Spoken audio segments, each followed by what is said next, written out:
Sorry I'm 2 minutes late, but there you go. The first thing I've got to read out is the guidance on disclosure of pecuniary interests at meetings. I don't read that, you've all got that. The other thing is that there'll be video is taken of the meeting. If any member of the public has any objection to that, now is the time to raise it. No? Thank you. Item 1 on the agenda is apologies.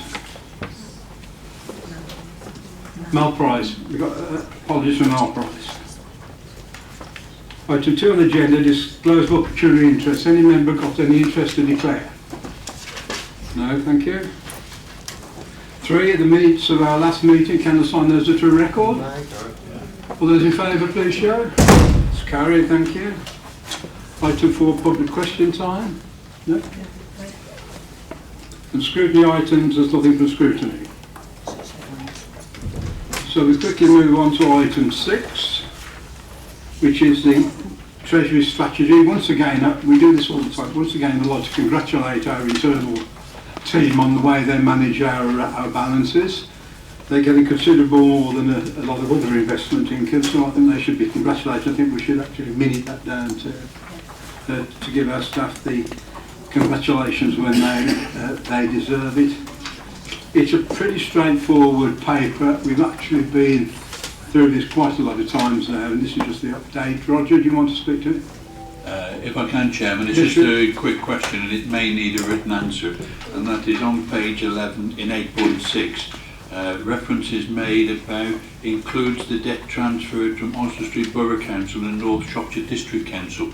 Can I be told how much of that debt is still there and when it may be well repaid? And I understand it might be a real. Well, I'll ask James if he's got an answer for you, or other not, but we'll give it you right.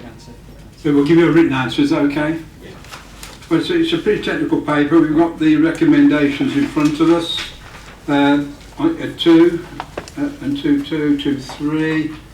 Can I sort of move that? Move.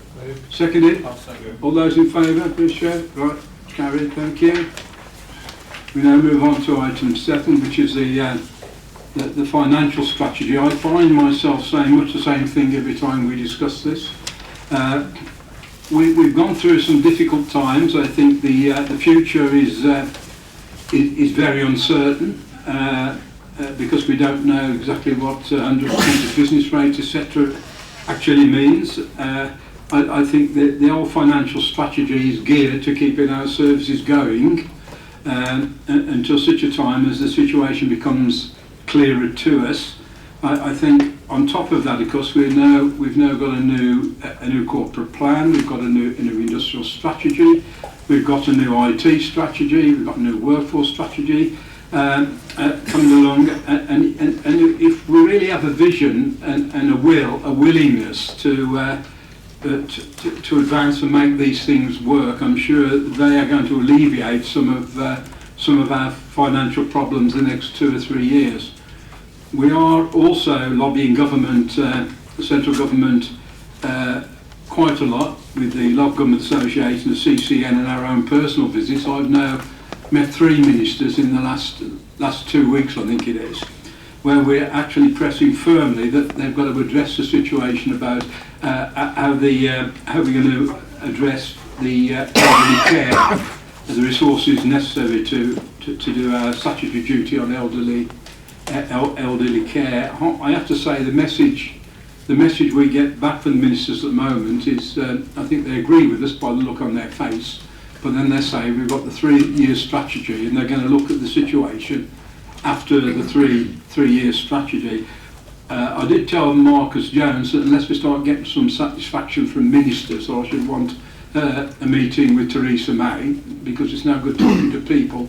And the big white elephant in the room, of course, in all these discussions is the Treasury, because it's the Treasury who actually determine the money and the finances that are necessary to local government. But I think the strength of our argument is that we agree the government inherited, and I'm not getting political, Alan, the government inherited a financial problem with the deficit, and I think it's in everybody's interest that the government actually sorts that out, although they've drawn back a little bit on that. What we're asking for is not more money, but a redistribution of existing finances from the urban to the rural areas.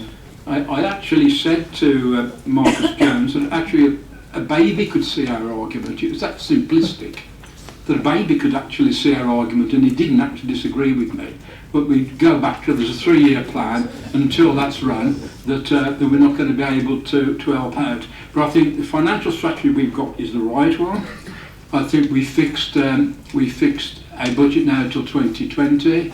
And I can remind you, the first thing that was said to me when I took over last December was there's going to be difficulty setting a legal budget, so we've come a long way since then. And I think by applying all the strategies, the industrial strategy that we are doing, that's going to improve the situation quite dramatically if we're successful in doing that.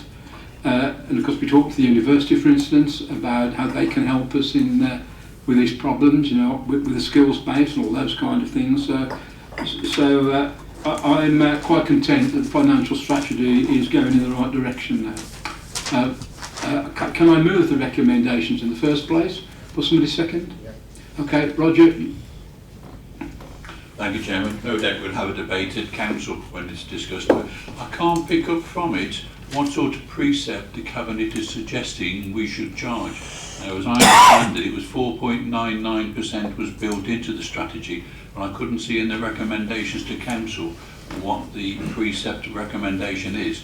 I realise Surrey had a back off yesterday from their referendum, and there seems to be chaos down there about what is happening. But I do pick up that you said a 3-year strategy through to 2020, £40 million during the first 2 years of being filled by one-off savings, and then the third year of the strategy to 2020 there's £21 million whole with no proposals on how that is done.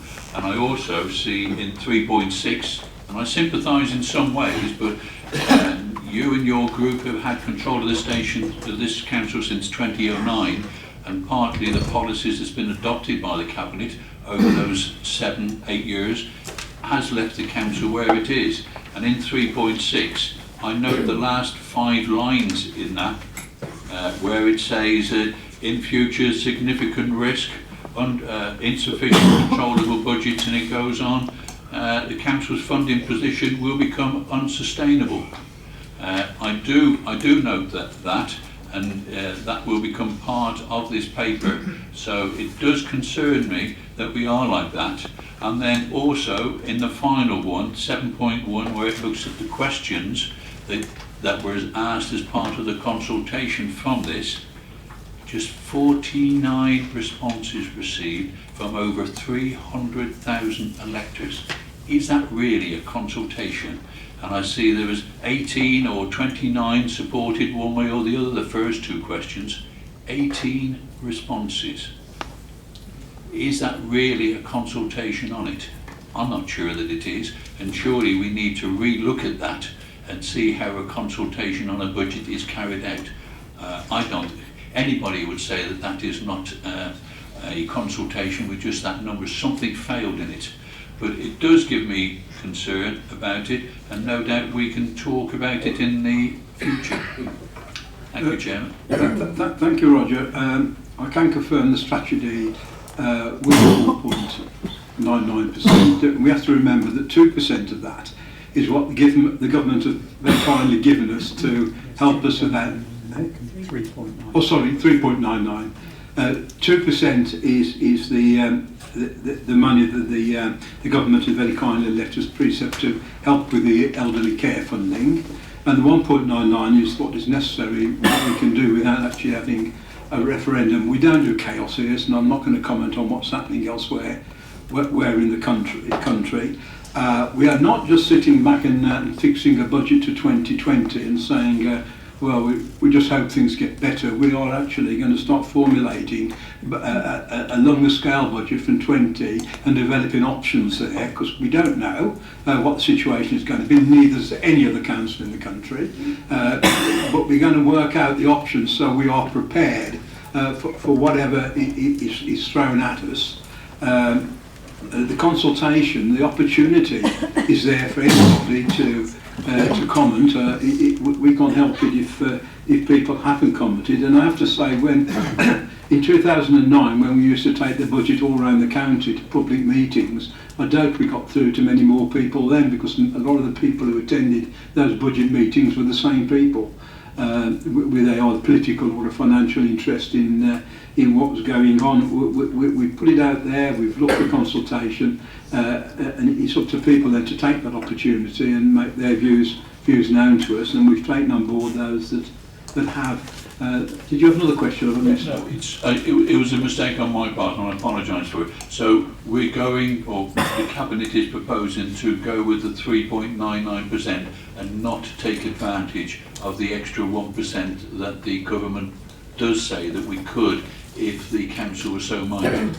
Well, I thought I'd explained this to you when we met, so I don't see any point debating it, but we've taken the view, if we took 3% and 3% and no percent over the 3 years, that would actually cost us £184,000 loss of revenue.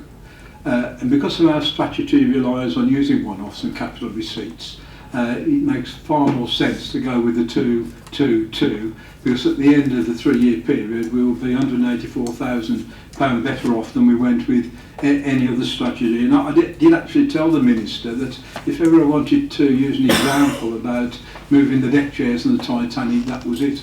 So we pull no punches, Roger, and we've been very plain speaking with our ministers, and I am sure they do actually understand the problem. Okay, Michael. Just make a comment on the point that Roger made regarding consultations, and regretting that very few people actually participated. But Roger, you were with me yesterday at the Police and Crime Commissioner meeting when I noted there that the responses to his plans for the next 3 years actually amounted to 221, and that's over a population of Shropshire, Worcestershire and Herefordshire. I suggest we've all got a problem with consultation. You can only draw the conclusion if people are feeling aggrieved, they want to consult. They're obviously very content with the way this administration is running this authority. I disagree.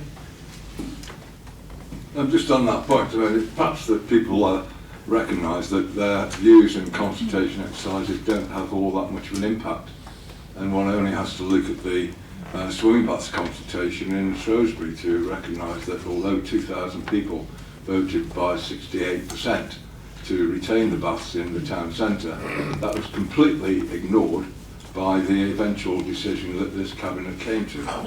Just a point that we need to show that there's some efficacy and some rationale and reason behind people taking the time and trouble to enter into consultation with us. It's clear from this, from the financial strategy, that various parts of this service are heading for disaster, and I think your remarks and the lack of confidence that you had in making those remarks illustrates clearly that you are as concerned as many others about the disasters that may lie ahead and the dangers that lie ahead. And quite frankly, it's no good seeking to get a collective local authority voice banging on ministers' doors and making a fuss if your strategy is going to be saying take away from those local authorities and give it to us. The basic premise should be that there is not enough money being given to public services, and that the government, with services like social care, particularly the elderly, should not be relying on individual authorities to have to make quite draconian increases or significant increases in council tax, but it should be their responsibility to provide a service that has equality throughout the country. And in fact, some evidence of their abject failure to do so has been shown up by the National Audit Office that just produced a report into the impact of the £5.3 billion Better Care Fund that they've lauded, and you have too. It shows that local authorities had estimated that using that fund they could cut emergency hospital admissions by 106,000 people. However, they actually went up hospital admissions by 87,000. And they also said that the number of delayed transfer of care cases was meant to drop by 293,000. And actually it went up, the figures went up by 185,000. So not only are we in difficulty, but the complete government policy on this is in difficulty. And how you're resolving it is, of course, as you've said, a short-termism approach to one-offs and selling off assets. And then we're left with some hope that a whole raft of strategies that are itemised in paragraph 6.4 of this report are in some way going to solve all our difficulties. But there are dangers in this, and I take issue about the way in which things are expressed here. Within the paragraph 6.6, you say that the redesigned services will be orientated towards meeting outcomes rather than spending or income targets. That might be quite laudable, but if you look through and read through, and I invite people to do that, the bullet points that follow that give some meat to those bones, you'll find that outcomes are not mentioned very much, but it's all about reducing spending and increasing income. Nowhere in this document, particularly related to adult social care, is the concept of need mentioned. We talk about some outcomes, we talk very much about income, a song and a prayer, a wing and a prayer, I think. We talk about spending cuts, but we don't talk about need, and that is critical in this area. So I condemn the financial strategy, not just because of its, not just because of the contents and the awful future that lies in store for public services and adult care, but because of this smoke and mirrors and these cliches that are glibly trotted out. Services to people are not just about outcomes, they're about a desire and a commitment to meeting the needs of the people. You can't meet the needs of the people given the budgetary constraints that you've got. Just say so and blast it out from the rooftops, please, in future. I think the problem is, Alan, when you're talking about resources for health and you're talking about resources for elderly care, that no government of any political persuasion has ever been managed to address the problems that are there. And I think I have to say the amount of money that's going into health and the health is a lot greater than it was when your party was actually in power, but the demand is insatiable, and unfortunately the resources, unless there's some big change of thinking, it's never going to match the demand. And I think that's a problem that every government of every political persuasion has actually faced over the last 20 years. So it is a problem, and I think there are answers. There are innovative new things coming through that may assist us in that regard, in the relationship between health and local authorities, and that's something I think the government has got to consider. But why I don't think it's a disaster you've just outlaid is because I'm more of the glass is half full than half empty, and if you actually look at the situation, I think the government is acknowledging the problem with providing the resources for elderly care, or it would not have commissioned the parliamentary group that our Treasury is actually sitting on to find a fair way of funding elderly care. The argument I've been making with ministers that to fund Shropshire that's got 30% more people over 65 than the average English county, based on your business rate and based on your council tax, and we all know we've got very little business rate and we've got very little council tax base because of the population that lives in Shropshire. I think those kind of issues are the kind of issues that they're talking about at the moment. But I have said, Alan, we just can't rely on the government coming up with some sort of miracle help us out. That is why we're developing this whole strategy, our corporate strategy, financial strategy, IT strategy, to cope with this kind of situation and outcomes. And I do believe in outcomes, and I'm not one to put resources in anything that isn't an outcome. So I'm not so pessimistic that you are. But and I will say, Alan, I did ask you, and I did ask Roger when we met last week. Had you any comments to make towards our financial strategy? And if you were making valuable comments, we could look at those and see whether we wanted to take those aboard. And the result of that, there weren't any, so I presume there's no better financial strategy can be devised by either Liberal Democrats or Labour. You just don't like the situation, but neither of you come up with a better solution. So I think the opportunity's been there. I said straight from the start I wanted to get ideas from all the group leaders if they were available, and we've given that opportunity, and nothing's happened. So I think our financial strategy is the best that we can do in this present circumstances. It will be kept under review, and of course we have to develop a longer term plan. Right, anybody else want to talk? Lee. Sorry, I didn't intend to leap to the defence of adult social care, but Alan made a couple of uninformed comments, particularly around the Better Care Fund, which I really feel myself and Karen would need to clarify. Absolutely, this local authority welcomed the Better Care Fund, and the reason that we did that was quite simple. It was an opportunity for some previously NHS funding to come across to the benefit of the local authority activity.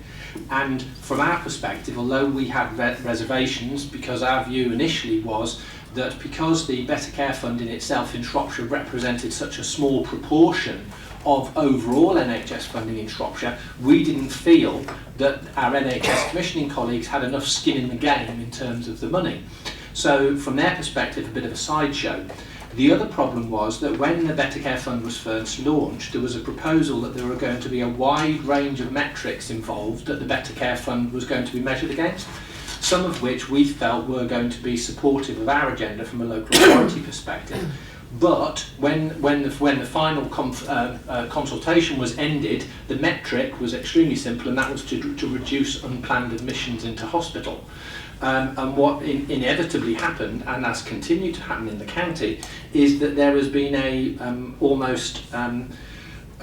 has been a massive increase in people presenting at hospital, and as a consequence, we're fairly confident some of the measures that we've undertaken have reduced unplanned admissions, but it's against a backlog of a massive amount of increased activity. So, I thought it was important that you understood the real picture as far as BCF is concerned, because certainly we did welcome it, and we do think there are some serious issues with it and more work needs to be done with it. And sorry, if you'll oblige me, the only other issue, you talked about needs not being addressed in adult social care. When the Care Act came out, which is now in statute, the government established a national criteria for needs assessment, whereas historically each local authority had the flexibility to set their own needs assessment. This is not now the case. It's a statutory responsibility on a national criteria for assessment of needs. And you'll be well aware, because I've talked about it before, one of the big issues from our perspective is we want to see people supported at the earliest opportunity, and our model, and the model with public health as well, is around prevention, it's around early intervention, it's about adopting the approach that's described in the Care Act of a well-being approach where we look for early information and advice to people so that we avoid the point where they come into levels of need and to paid support from the local authority. So I just thought it important just to set the scene there for you, Alan, so that you had a better understanding. Thank you. Anybody else? Okay, can I move recommendations A to F then, please? I'll move. Somebody second. All those in favour? Well, that's carried. Thank you. We now move on to item 8, which is an income review of fees and charges. It's a pretty straightforward paper. If you're ready, it's all there, the information. And I'll move the recommendations. Anybody want to second it? Yeah, I'll second. Anybody want to talk to that? Okay, so I'll put the recommendations to you. Recommendations to all those in favour. Is anybody against? Right, it's carried. Thank you. We move on to item 9, which is a statement of the Chief Financial Officer of the robustness of the estimates and adequacy of reserves. Well, it's all there before you. As you know, we have changed our philosophy on reserves. We've had to. I still think our reserves policy is prudent. I think we're the risks have been covered, and we've used what is necessary. Actually, to see, I think that our reserves actually have been increasing slightly up until this year. So I'll move the recommendation. Is that seconded? I'll second. Okay, Roger. Thank you, Chairman. Interesting paper. Congratulate officers on their management of the of what the Cabinet has said.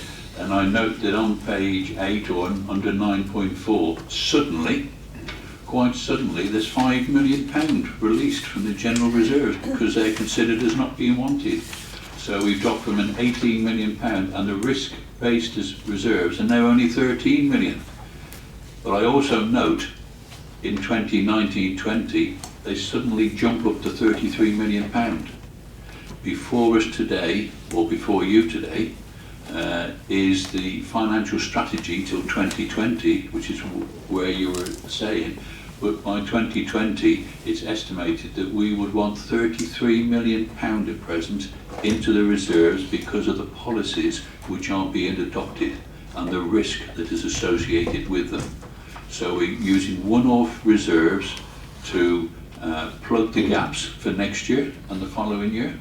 And using those one-off reserves, we can replace them. £5 million. But then we're using those to help plug the gaps as well. So there's reserves and reserves and reserves being used to plug the holes in the next 2 years. And then suddenly, in 1920, we're going to want £33 million worth of reserves. And it's shown drastically in the chart, which is shown under 9.5 at the top of page 9 in the report. I do wonder whether the policies that the Cabinet are looking at now really justify what is happening, because by 1920, if things come to fruition as predicted here, we're going to be in a desperate state. Well, the answer, Roger, is we just don't know, do we? That's the problem, that we don't know. We haven't got sufficient information for government. That there's a whole process going on in government now about redistributing the available money more fairly for resourcing elderly care. Until we know that, we won't want to move. But I'll ask James if you'll just explain that, because the 33 is just a risk assessed balance, not a... Just to agree with what the leader said there, for the 2019-20 financial year, 100% business rate, fair funding comes in. We have absolutely no view yet as to what that might mean. Therefore, based on our current position, we are saying that by at that point in the future, there is, as of today, there is a significant risk. What we would expect to see, though, is over the next 2 financial years, as information comes through which identifies how the funding mechanism would work, how fair funding will be adopted, and also savings plans, redesign plans, investment plans working their way through the system of the local authority, we would expect to see that risk assessed target come down before we get to the 1920 year. But as this is my report, and as the Treasurer, I would say that without that certainty, we have to identify that there is a risk. Roger. Thank you, Chairman. So to reiterate, there's £40 million over the next 2 years of being used as one-offs. So in 1920, there's £40 million of cuts got to be made, and also on the figures before us today, there'll be another £21 million on top of that. So £61 million is what we are short of at the present time in year 3 of this. No, that's not quite correct. In terms of the year 3 position, we are looking at around a £30 million funding gap. What needs to be remembered is when we talk about one-offs, this is not just reserves. There is a significant and a growing amount of funding that comes from central government, which is not built into any base budget. Fundamentally, in previous years we had an RSG allocation, and that was a base budget allocation. That was something that we could rely on. It would be reduced, but fundamentally you could rely on it from one year to the next. The regime has changed significantly, and what we're now looking at is a series of one-off grants which are given, such as transition grants, such as RSDG, Rural Services Delivery Grant, even in things like Improved Better Care funding. They're all one-off grants that we are given. We have no certainty that those grants will continue for the next 10, 20, 30 years.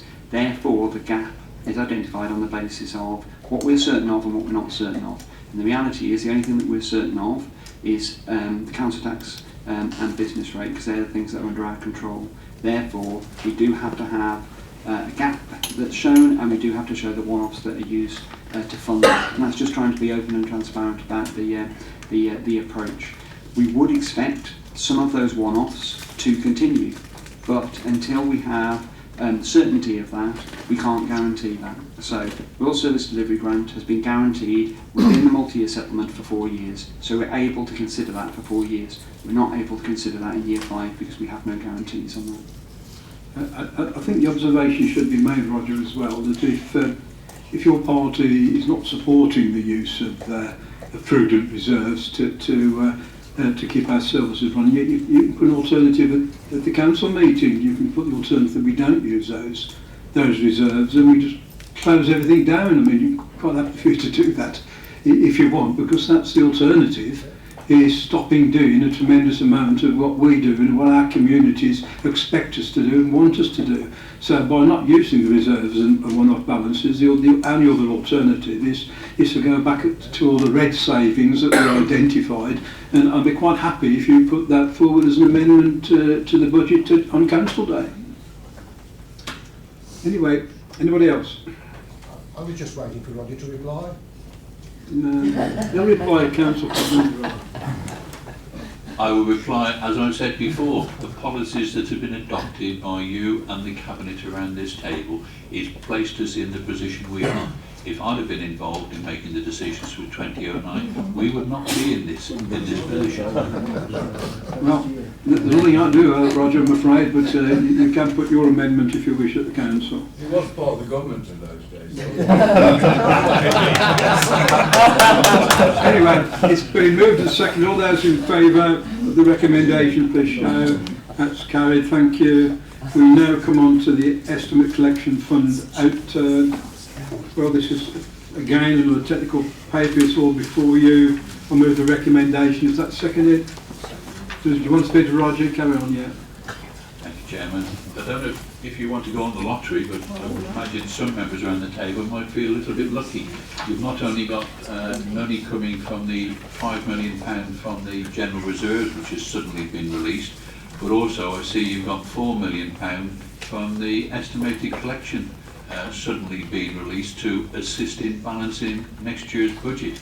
4.162 million I see, and I see we're also proposing to give the government 1.4 million of the estimated collection fund there that we do not require. Can you confirm how much is actually left now in the collection fund, or estimated will be left in the collection fund surplus? Well, let's figure it. Please. If I may, Chair, the collection fund is the specific requirements about the way in which the collection fund is identified from an accounting point of view.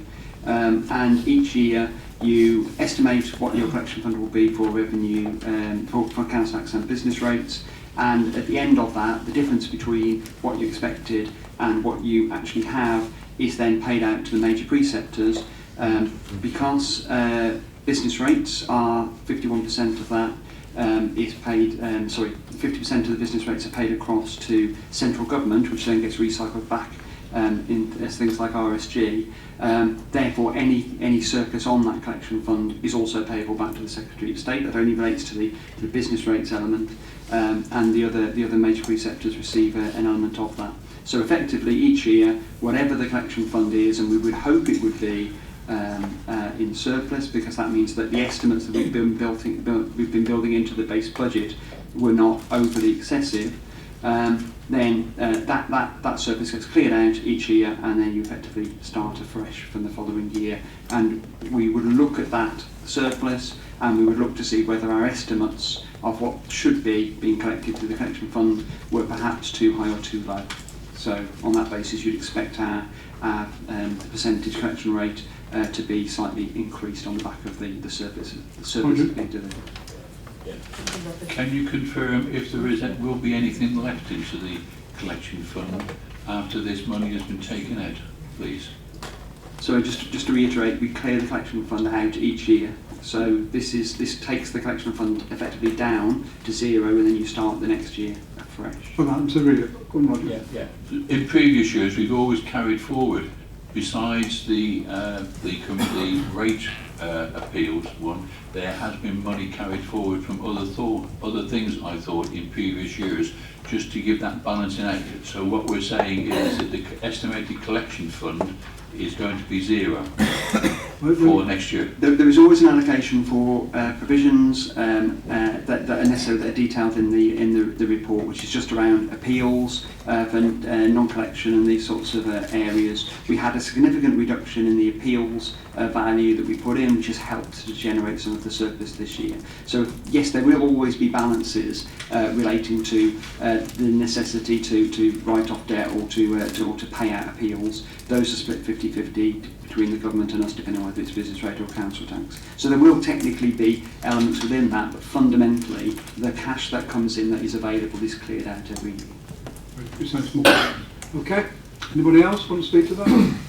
It's been moved and seconded. All those in favour of recommendation 2.1 to 2.4, please show. Right, that's carried, thank you. We move on to financial monitoring report.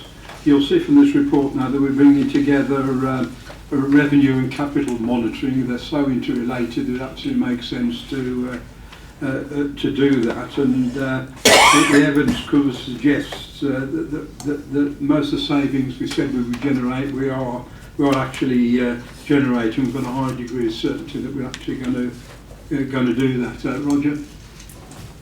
Thank you, Chairman. Read what it says. But I see on page 14 under adult services, and I think it's a repeat of what was there under quarter 2, where judicial review case, which will be brought in the spring, there is no provision for that if it went against us. I'm not sure how that money or where that money would come from. A large amount of CHC debt has not yet been raised, and I think reference was made the last time, but I'm not sure what it says. And then at the bottom of it, no money available this year, which pushes further pressure onto adult social care. Not only is there no funding this year for winter pressures, there are serious concerns about the disinvestment and around the removal for it. So I'm not sure where that leaves that budget. I also note that only 50% of the projected capital expenditure is spent by the end of December, and I repeat, where we could get some money back and some quick payback is on LED light conversions. I see in the report at the back there was 180,000 in the budget for it. At the end of December, just 80,000 has been spent.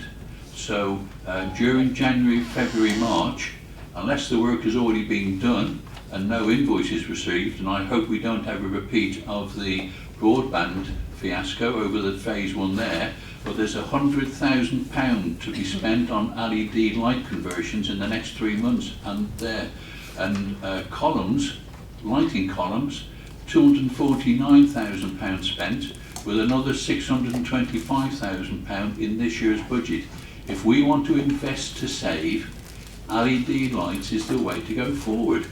You really cut the expenditure in energy, other councils are spending millions on it and getting a far greater payback than we can by investing it in the banks for cash.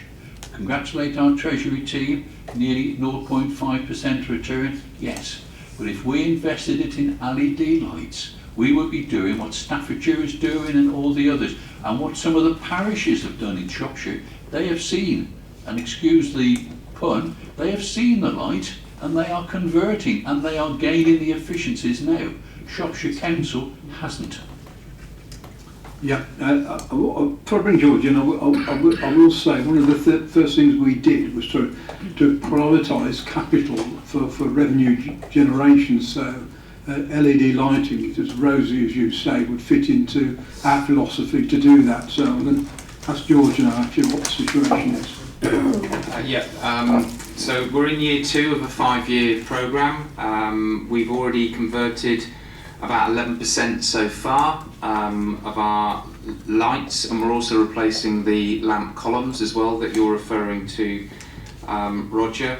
By the end of this financial year, that figure will have risen to about 15% of the overall stock of our lighting columns. And just to put that into context, we have responsibility for over 19,000 street lights and 3,000 illuminated signs.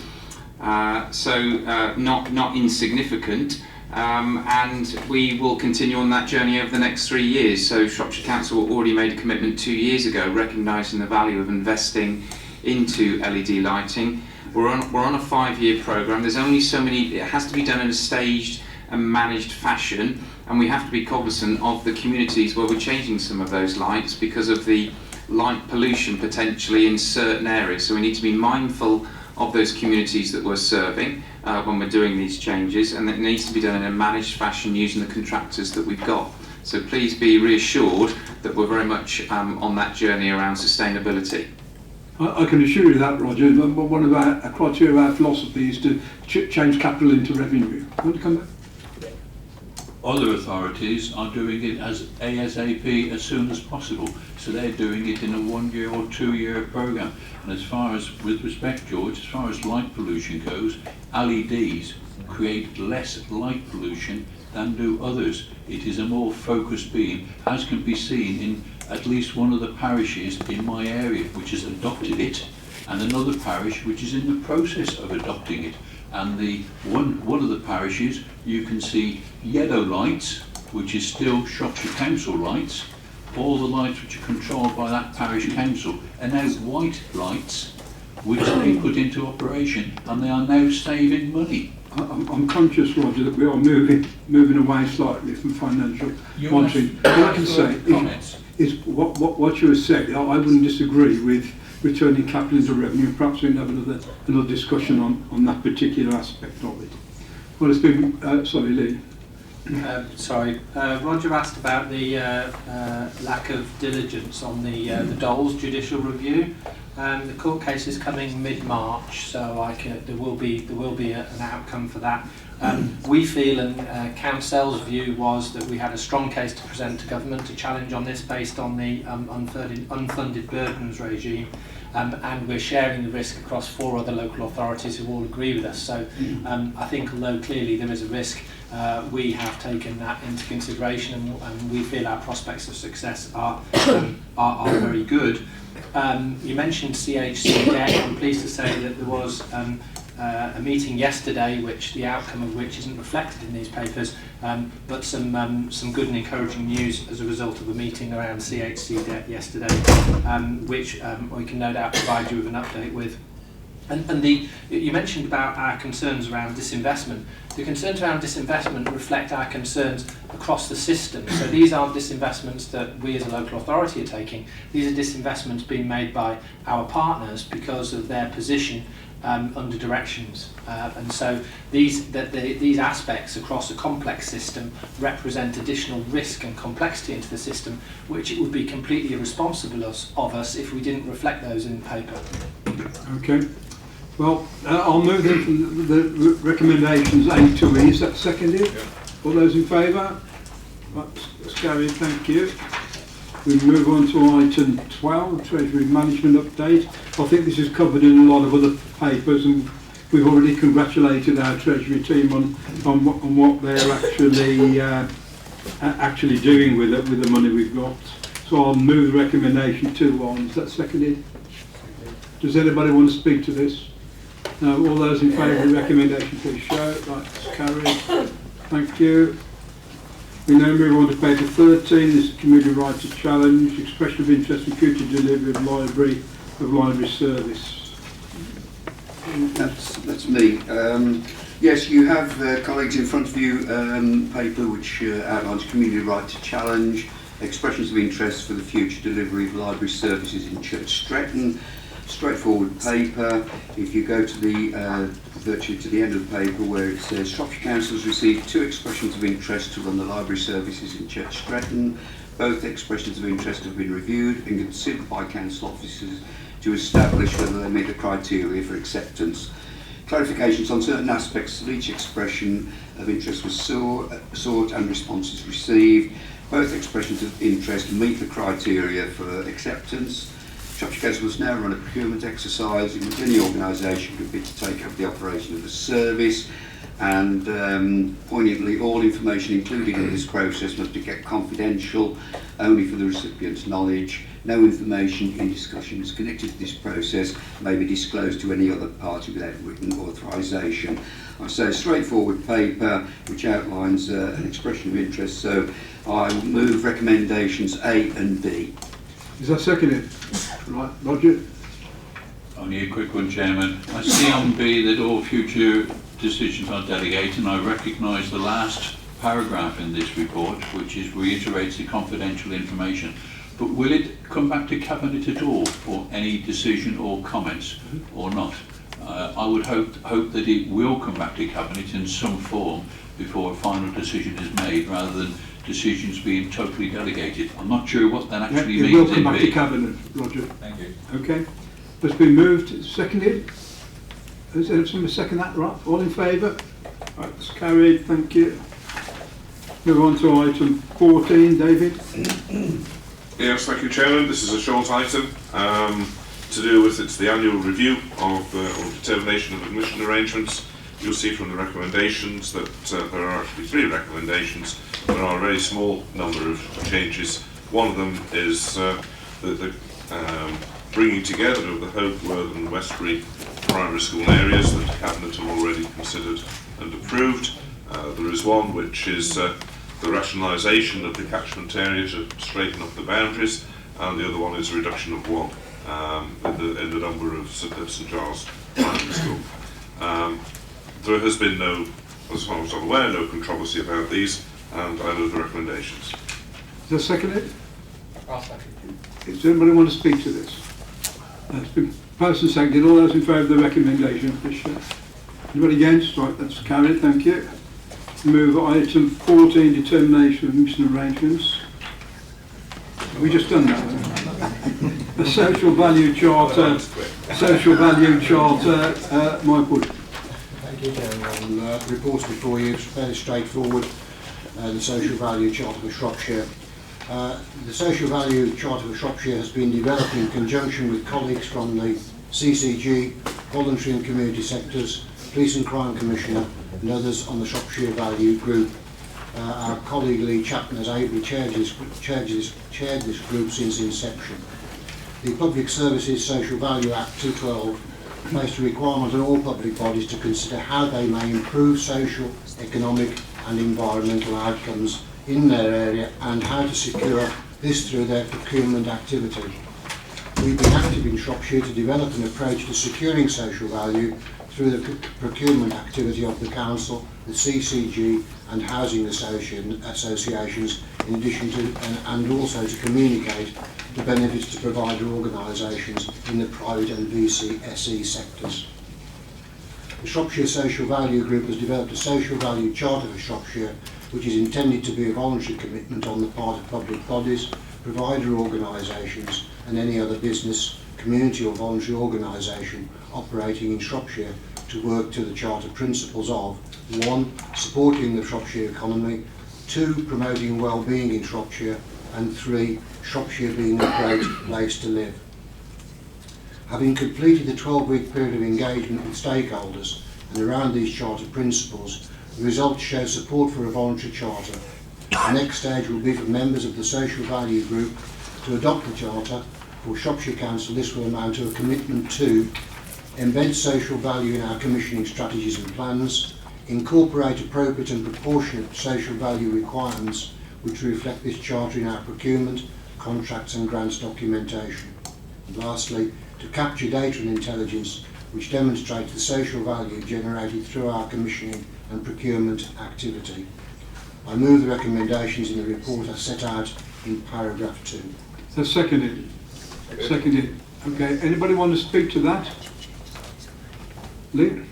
Yeah, just briefly to commend the paper to Cabinet and to congratulate the officers in Shropshire Council who've taken this forward.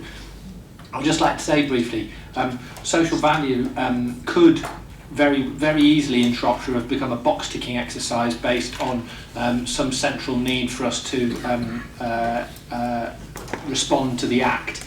And I think that we've demonstrated in Shropshire with relatively modest resources and sharing best practice across partner organisations that we really are embedding those principles in the way that we do business as a local authority with other organisations, and I just think it's a really good news story, and we should be pleased that with partners we're taking this forward. Thank you. Okay. Anybody else? So move seconded. All those in favour of the recommendation, please show. Anybody against? That's carried. Thank you. We now move on to item 16, tender for new contract. Karen. Thank you, Malcolm. This is a procurement for a new contract for the 0-25 Public Health Nursing Service, and under the terms of the Health and Social Care Act 2012, has already been alluded to by Lee, local authorities are required to take the responsibility of school nursing. Subsequent to that, of course, we took on board health visiting and the family nurse partnership, and collectively they became known as the Healthy Child Programme, 0-19. Up to 25 for those young people with additional needs. The current service is largely based on a national model, courtesy of NHS England. This actually provides an opportunity to redesign and commission and procure an integrated 0-25 public health nursing service. And we've been able to tailor the specification to fit the needs of the communities in Shropshire. Has that gone off? Yeah. I think it has, hasn't it? Thank you. And hopefully, well, not hopefully, but they will deliver better access of services, continuity of services from children through to young people, and improved child health outcomes. The cost is roughly around 4.5 million of the public health budget, and we look to procure a 3-year contract with the option to extend. The time frame as laid out in the document is that we would like to, if Cabinet agrees this, we would like to go out at the end of February, and then we would return with recommendations to Cabinet on the 21st of June, and then award, again with the agreement of Cabinet, we would then look to award the contract on the 30th of June. We have carried out a market engagement programme in, I think it was December, which actually showed that there was an appetite and a capacity out there for providers to consider looking at this. So this is why one of the reasons why we're going ahead with this. Public health nursing, I suppose, is now in a unique position to influence and work with the whole family in the interests of children on a social, psychological and health choices and behaviour. I think, what's becoming, and you will hear this language more and more, the first 1,000 days are so important.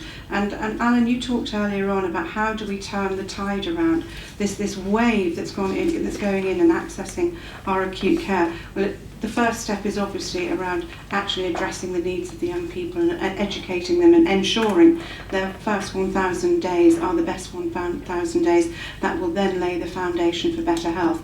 We've then got the problem, and this is another problem I suppose, is influencing the likes of you and me as to how we can lead healthier and better lives that don't lead us into the situation where we have multiple health needs at the end of our lives. So many of the issues that older people face are absolutely preventable, whether that's obesity, whether it's smoking, whether it's alcohol. All of these actually are preventable, but that is like turning a massive tanker around. But this for me is an absolute start and a key start to how we integrate those services that, as I say, we've inherited over the last few years. There's an opportunity now, because of contractual arrangements, to look at it in the round and bring them all together. So I would actually ask Cabinet to approve the recommendations as laid out in the paper 2.1 and 2.2. Is that seconded? Roger, you want to speak? Only to say congratulations. I note what's in the conclusions 10.1 and 10.2. Integration has got to be the way forward, and to deliver what is needed and to fit it around the community wants and needs. Yeah, completely. Okay. Well, the recommendation 2.1, 2.2 has been moved and seconded. All those in favour, please show. That's carried. Thank you. Item 17, exclusion of the product compressor. Somebody move it. Seconded. All those in favour? Right, that's carried.